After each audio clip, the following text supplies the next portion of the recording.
Welcome to the 2 Acre Homestead Podcast. I'm your host, Lisa. And on today's episode, we're going to be talking about a 2-part series. Part 1 is how to move a homestead. So today I am solo in the studio, and you're going to notice a difference in the sound quality. And that's because my wonderful husband, who usually does all of the editing, is away on a serious family matter right now. And we wanted to make sure that we had a podcast out for you guys. So I am going to do my best today to put it all together for you guys. So again, this is part 1 of how to move a homestead. I'm going to open up this part of this particular episode by answering a question directly from a viewer, from a listener, excuse me. And the listener, I'm going to keep this person's information and the amount of land that they're interested in and all the particulars. I'm going to keep that private, but I'm going to go ahead and paraphrase their question. And their question was that they were thinking about moving from wherever they are in the United States to the state of Arizona. And they were really particular in the area that they're looking at, and they really focused on the St. John's area. And they said, when it comes to homesteading, what should I look for when purchasing land for homesteading? And is the St. John's area a good place to homestead? So this listener asked a really good question. And the answer to your question is this. My husband and I have traveled up and down that particular area of Arizona. Now, we are in southern Arizona. We're not in northern Arizona. The St. John's area is in northern Arizona where it snows. They've got a lot of inclement weather, so it's a little bit different there than it is here. We get cold here too in southern Arizona, but we don't get a lot of snow. We get mostly ice, and we do get into the teens, but nothing like you see in northern Arizona. When we have vacationed up there, and we've done that several times, we have found that there is a strong homesteading community there in the St. John's area of Arizona. So it's a good area to homestead. And you, this particular listener, you were looking at purchasing, where I'm just going to make up a number, you were looking to purchase maybe about 100 acres. And so, yes, you can find land cheap up there. But I am going to give you some precautions. And that's what's going to start this part 1 of how to move a homestead. First off, before I finish answering this question, I do need to let you know that I am answering this question from a professional background. What most of you don't know about me is prior to homesteading, I was a mortgage branch manager. My specialty in the mortgage industry was land acquisition. Now, I did land acquisition for custom home builders who would build multiple sites on a lot of land and parcel that land out for, each individual home site. That was what I specialized in. So I am saying this with some working knowledge of how purchasing land, how it works.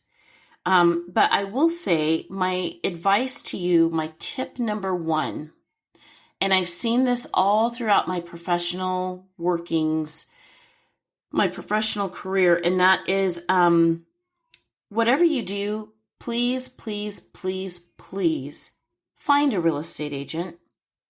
You may think, I don't need a real estate agent.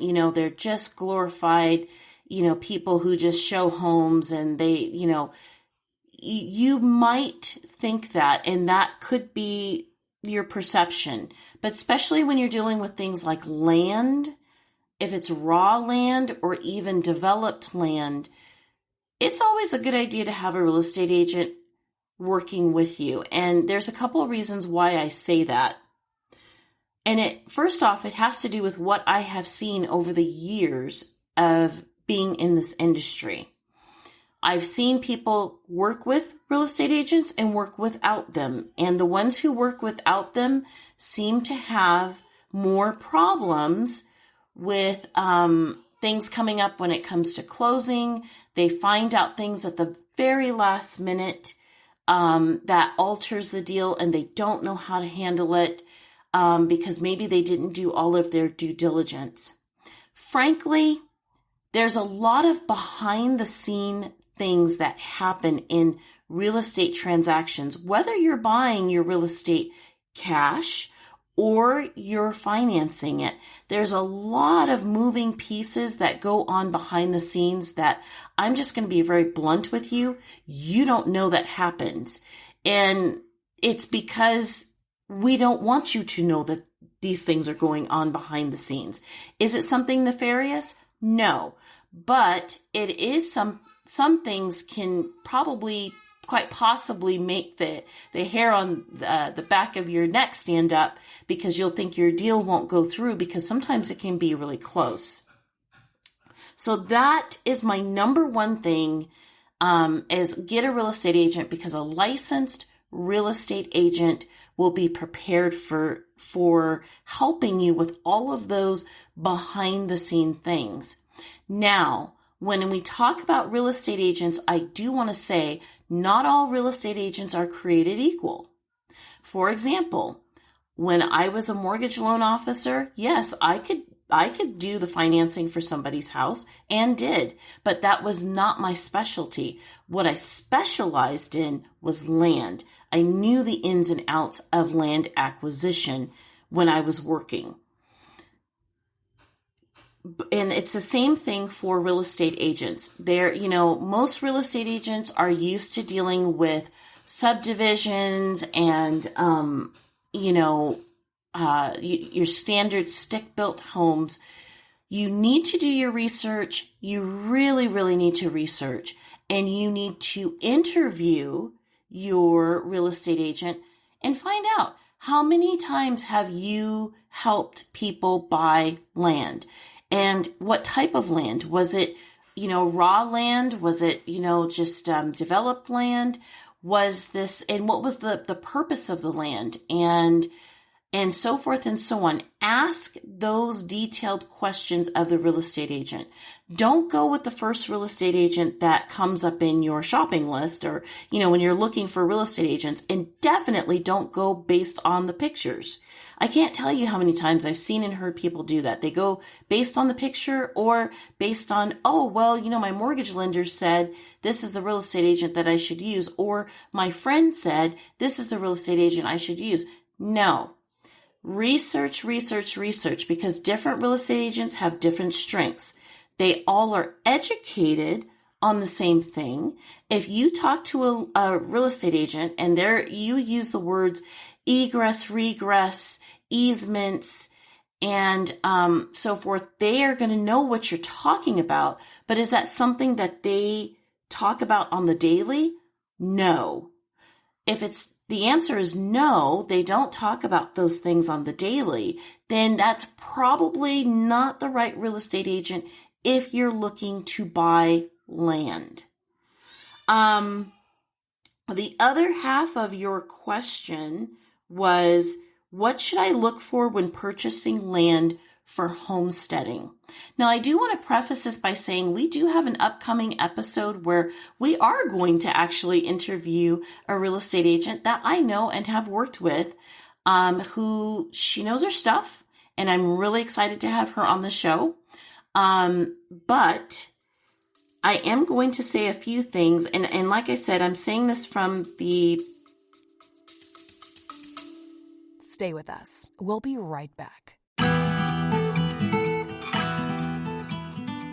Are you looking to build a homestead from the ground up? Or maybe you're looking to build an off-grid dream home, a vacation home, or maybe just a piece of land to call your own. Visit yourcheapland.com to buy rural land in the wide open spaces of southwestern United States. When you visit yourcheapland.com, they're here to help you, and with their help, you can do this. You can take your dream of owning land and make it a reality. Most down payments are only $294, including the document fee. Remember, everyone qualifies for financing at yourcheapland.com. Head on over to yourcheapland.com and start making those dreams come true. And now, back to our podcast.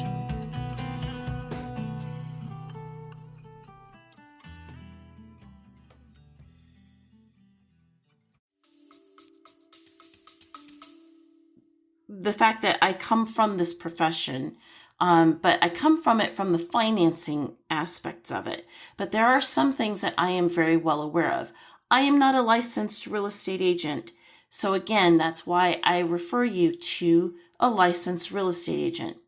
But from a homesteading perspective, these are some things that you want to look at as well. You want to look at what's called your easements, your ingress and recess. You want to be able to know how you're going to come in and out of your property. I can't tell you how many times I've seen property that's for sale, specifically land. And when that land is for sale, it may have just maybe one road that is shared with multiple neighbors to get into your home. In a situation like that, do you participate in the maintenance of that road? Is that something that you have to factor in on the monthly?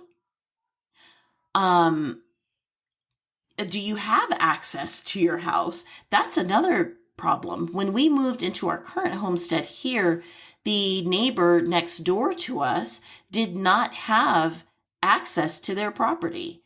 And when they moved in, they had to negotiate with another neighbor to get easements and to get the ability to be able to be in their property, to be able to drive into their property. So it was really kind of interesting. But that is one thing that you really want to look at is, do you have the ability to get onto your property? The second thing, I know people are always going to want to talk about water. And water is, especially in the homesteading community, it is super important. Now, for this listener is thinking about moving to the state of Arizona. State of Arizona is a beautiful state, but without getting into any sort of political topics, I will say this much. The state of Arizona is a hotbed for the topic of water.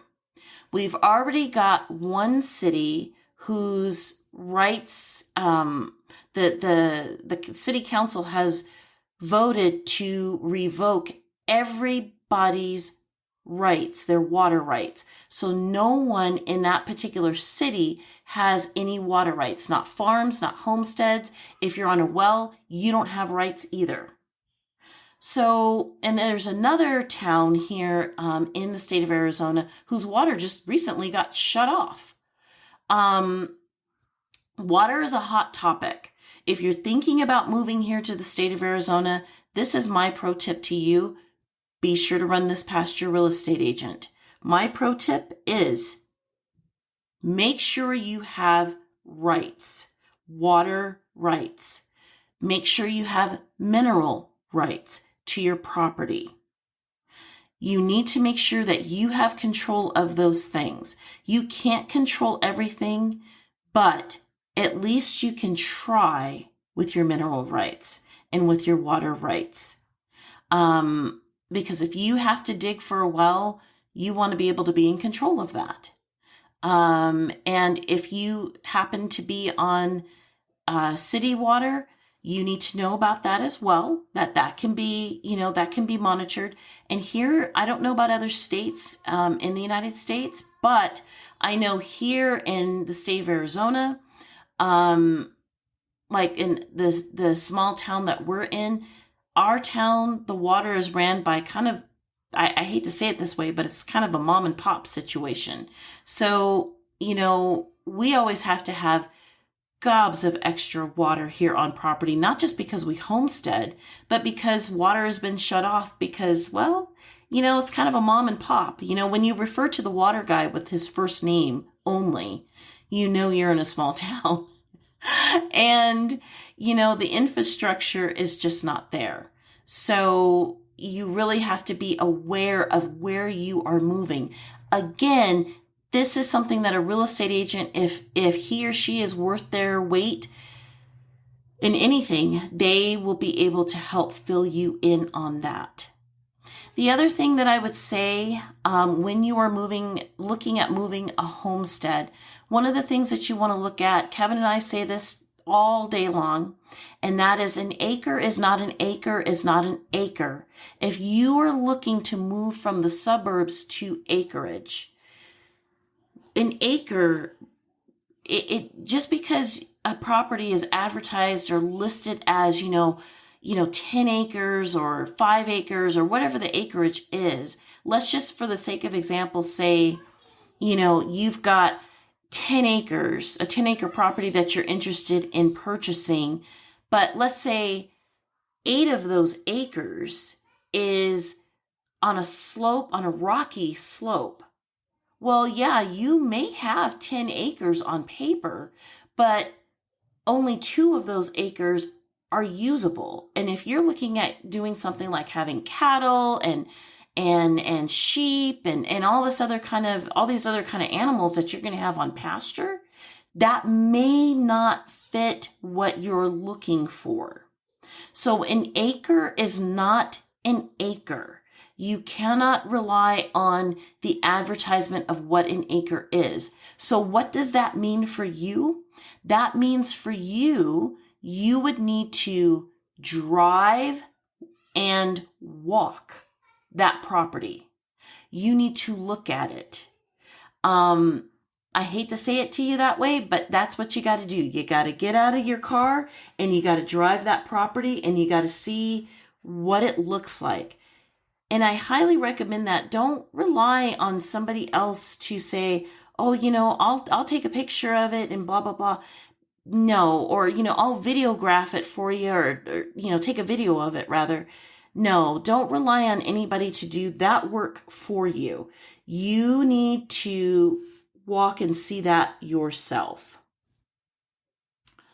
The other thing that I would highly recommend if you are looking at property, some of the things that you're looking for purchasing your land is flood. Now, whether or not you live in a flood zone is something highly important for you to know. And the reason why is because we all hear it on the news. It seems like every 2 weeks there's, something in the news about, oh, this area flooded and it was a 100-year flood. Well, there's a lot of 100-year floods that seem to be going on right now. Not getting into the whys and the what have you, but these are just facts. So if your property is anywhere near a flood zone, you need to know about it. And if you're planning on building on said property, which I'm assuming you are, then you need to know how to build on that property. Again, do your due diligence if you are building on that property and getting your flood insurance. That is a bit of a nightmare, but you need to get that done. That segues into my last and final point when you are looking at specifically land for homesteading.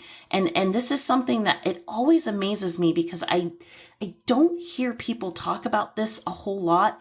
And I kid you not, I remember when I was working as a branch manager and doing land acquisitions, I've seen deals come across my desk and go right into the trash because of this one thing. And it amazes me. It boggles my brain that people in the homesteading community, and I'm sorry I'm putting all of us on blast, we don't talk about this, but you need to be aware of this. You need to have your land surveyed. Your land survey is one of the most important things for you because that is going to tell you the grade of land you have, whether your land is sloping, whether you've got problems with your land. You also need to get your land soil tested to see if there's any contamination on your soil that you need to be aware of. But all of that is you can request all of that with your land survey. Get your land surveyed because then you know what your property boundaries are. That's also another important thing. I've seen people go to court, fisticuffs practically, over property boundaries. It's a real thing. So get your land surveyed, have your land surveyor put those markers out and make sure that is taken care of.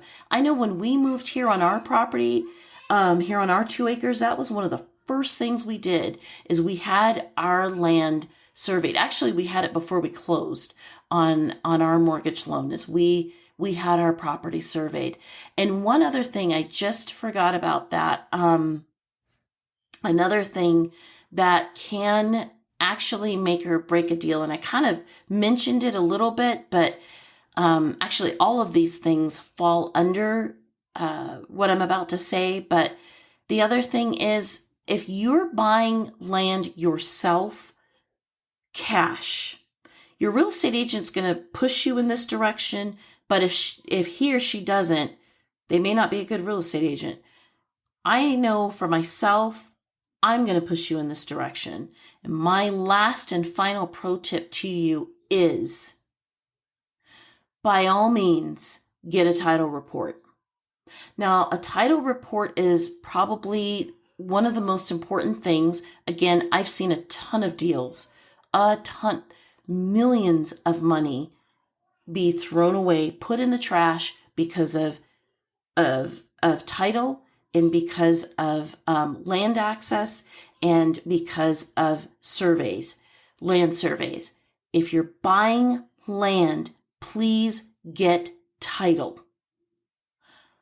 The title company's responsibility is to find out what the rights are, mineral rights, other rights, to find out the history of that property, who's owned it, to make sure there's no back taxes that are owed on that property, and a host of other things.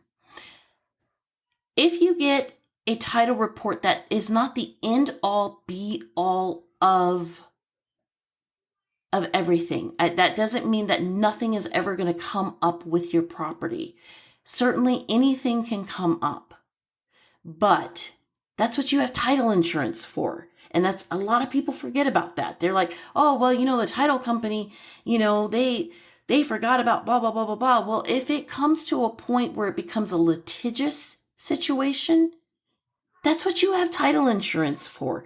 That's why you are using these working professionals who are in the industry. That's what you're using your real estate agent for. All of those people are there so that in case something happens and it becomes a litigious situation, you've got backup. So yes, it may cost you a little bit more to use a real estate agent, but I highly suggest it. Yes, it's going to cost you, several $100s, if not thousands of dollars, to open up title. But if you're buying land, please do your due diligence. Make sure you have all of those things checked. Those are just a few. I could go on for probably an hour or longer with things that I have seen just in my own working career, things that I have seen where things have fallen apart on land acquisition deals. And again, like I said, I come from a different perspective in that industry because it was land acquisition for home builders, not necessarily for the regular homesteader. So But those are just a few of my tips and tricks. Next week, hopefully everything will settle down and hopefully everything is okay with Kevin and his family. Yeah, we're definitely praying that we're just praying everything goes okay with them. So hopefully next week you will not have me solo. And I do apologize for the sound quality. He is the person who does all of the master editing, not me. So that's it from all of us here, from our homestead to yours. Happy homesteading and stay safe out there, please. Take care.